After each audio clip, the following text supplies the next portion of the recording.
झारखंड में आगामी विधानसभा चुनाव की तैयारियों के बीच प्रशासन ने मतदाताओं को जागरूक करने के उद्देश्य से ईवीएम और वीवीपैट से संबंधित जागरूकता कार्यक्रम शुरू किया है। इसके तहत रांची लोकसभा क्षेत्र के 7 विधानसभा सीटों के लिए जागरूकता रथ रवाना किए गए। रांची विधानसभा के रिटर्निंग ऑफिसर एवं एसडीओ उत्कर्ष कुमार, एसडीएम राजेश्वर नाथ आलोक और अन्य अधिकारियों ने हरी झंडी दिखाकर इन ईवीएम मोबाइल डेमोन्स्ट्रेशन वैन को रवाना किया है। इन वैनों में एलईडी स्क्रीन लगाई गई है, जिनके जरिए मतदाताओं को ईवीएम और वीवीपैट के उपयोग से जुड़ी जानकारी दी जाएगी। प्रत्येक विधानसभा क्षेत्र में 2-2 जागरूकता रथ भेजे जा रहे हैं, जो लोगों को मतदान प्रक्रिया के बारे में शिक्षित करेगी। रांची विधानसभा के आरओ उत्कर्ष कुमार ने बताया कि ये जागरूकता रथ सभी विधानसभा क्षेत्रों के बूथों पर जाकर मतदाताओं की शंकाओं का समाधान करेंगे और उन्हें मतदान के सही तरीके के बारे में बताएंगे। उन्होंने यह भी कहा कि बीएलओ और सुपरवाइजर की जिम्मेदारी होगी कि इन रथों को गांव-गांव के पंचायत के प्रमुख स्थानों पर पहुंचाकर लोगों को जागरूक करें, ताकि विधानसभा चुनाव सुचारू रूप से संपन्न हो सके। रांची लोकसभा क्षेत्र में रांची, हटिया, सिल्ली, मांडर, तमाड़, काके और खिजरी विधानसभा क्षेत्र आते हैं और इन सभी क्षेत्रों में मतदाताओं को ईवीएम और वीवीपैट से संबंधित जानकारी दी जा रही है। ये आज जो सारा चीज़ मैं यह बताया, आप सभी को ये पता है कि ये संस्थान जो है 19 सितंबर को अपना 100 साल स्थापना के 100 साल पूरा कर रहा है। 20 सितंबर को शुक्रवार के दिन हम इसका शताब्दी समारोह मनाने जा रहे हैं। हमें अत्यंत खुशी और हर्ष से ये मैं बताना चाहता हूँ कि माननीय राष्ट्रपति महोदया श्रीमती द्रौपदी मुर्मू जी इसमें मुख्य अतिथि के रूप में योगदान देंगी। माननीय झारखंड के राज्यपाल श्री संतोष कुमार गंगवार जी इसमें चीफ स्पेशल गेस्ट रहेंगे और साथ ही साथ हमारे केंद्रीय कृषि एवं किसान कल्याण मंत्री श्री शिवराज सिंह चौहान जी होंगे। माननीय मुख्यमंत्री झारखंड श्री हेमंत सोरेन भी इसमें रहेंगे। 2 केंद्रीय राज्य कृषि एवं किसान कल्याण मंत्री श्री भागीरथ चौधरी जी और हमारे रांची के एमपी और केंद्रीय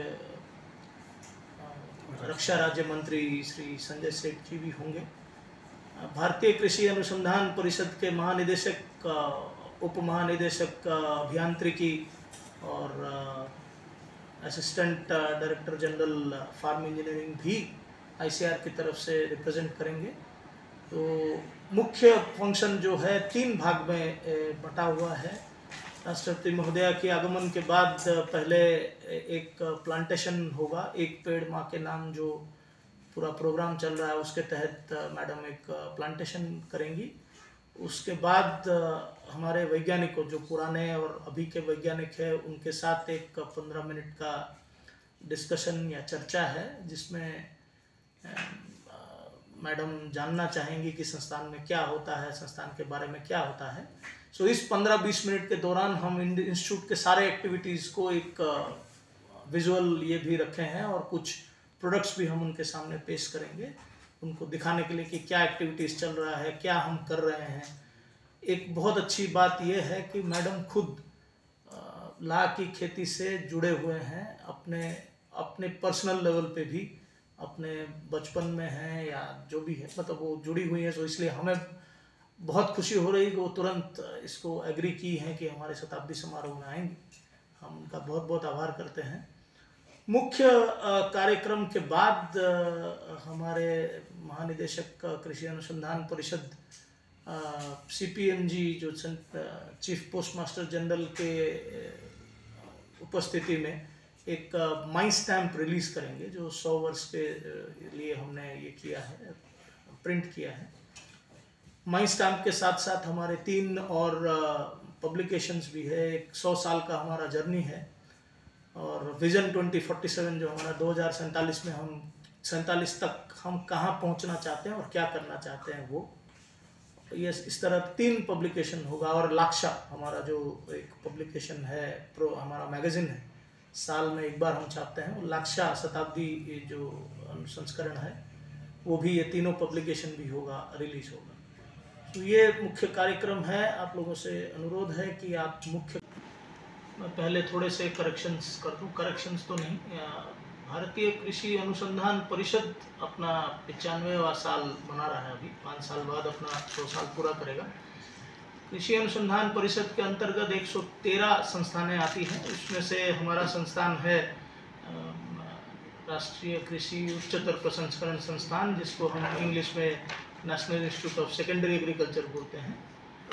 कृषि अनुसंधान परिषद के 2 संस्थाएं रांची में है और 2 रीजनल स्टेशन यहाँ पे है रांची में।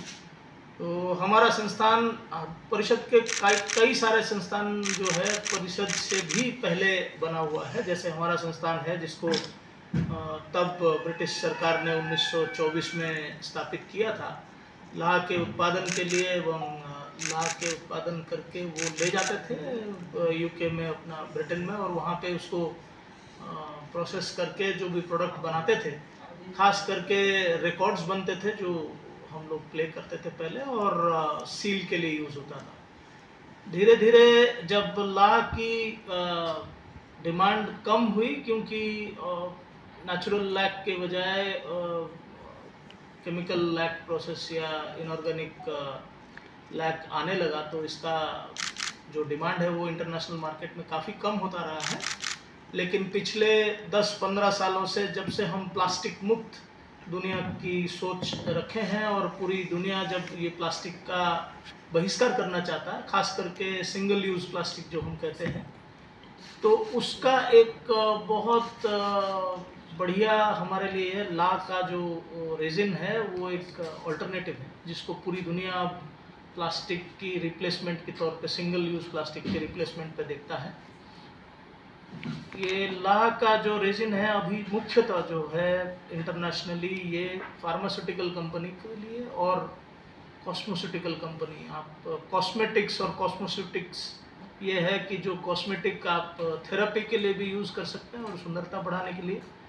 उसी तरह जब हम न्यूट्रास्यूटिकल की बात करते हैं, it serves the purpose of nutrition as well as pharmaceutical और ये कॉस्मेटिकल इंडस्ट्री में इसके डिमांड काफ़ी ज़्यादा है। ज़्यादा इतना है डिमांड कि अगर आज हम लाह का खेती या प्रोडक्शन 4 गुना भी बढ़ा दें तो हम अंतर्राष्ट्रीय बाजार में उसको बेच सकते हैं और अच्छा पैसा कमा सकते हैं। लेकिन इसके लिए एक बहुत बड़ी चुनौती जो हमारे पास ये है, क्वालिटी लैक प्रोडक्शन, क्वालिटी और सेफ्टी। जब ये फार्मा इंडस्ट्री या कॉस्मेटिक इंडस्ट्री या फूड इंडस्ट्री में जाता है तो आपको पता है कि इंटरनेशनल लेवल पे इसकी क्वालिटी स्टैंडर्ड्स है कि क्या इसमें मिनिमल रेसिडुअल लिमिट होना चाहिए, किस केमिकल का होना चाहिए, किस तरह आप खेती करते हैं, क्या डालते हैं, जो कि लाह की खेती में आज तक कोई कभी सोचता नहीं था। क्योंकि ये वन उपज होने की वजह से वन में जो होस्ट प्लांट होता था, पलाश या कुसुम होता था, उसमें जाके आदमी लगा देता था, जो जब चाहे मन करे तो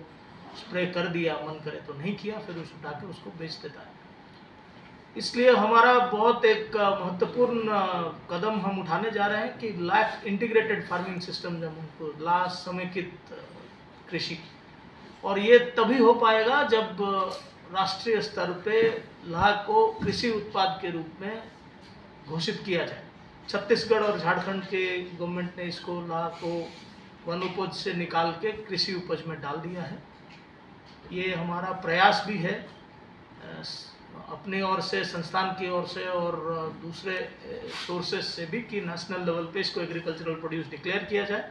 क्योंकि एग्रीकल्चरल प्रोड्यूस डिक्लेयर होने पे सबसे बड़ा एडवांटेज ये है कि कृषि जनित जितने भी प्रोग्राम्स सेंट्रल गवर्नमेंट या स्टेट गवर्नमेंट चलाती है, उसमें आप इरिगेशन का ले लीजिए, इंश्योरेंस का ले लीजिए, जितने भी हैं, वो सारे फैसिलिटी लाह के फार्मर को भी मिल जाएगा। और लाह के फार्मर जो है सेमी-अलाता जैसे छोटा बूसी होस्ट प्लांट जो हमारे हैं, जो हमने इजाद किया है यहाँ से, उसका इस्तेमाल करके लाह का प्रोडक्शन कर सके और हम उसका एक क्या कहते हैं, ट्रेसेबल, जिसको वैल्यू चेन बोलते हैं, ताकि हम अगर बार कोड लगा के किसी भी बाहर एक्सपोर्ट करते हैं, बार कोड के तहत जो भी इसका इस्तेमाल करता है वो ये जान सकेगा कि वो कहाँ उगा है, किस पेड़ में उगा है, किस जगह में उगा है, सबकी रजिस्ट्रेशन होती है। महाग्रेप्स, अपेडा का एक महाग्रेप्स प्रोग्राम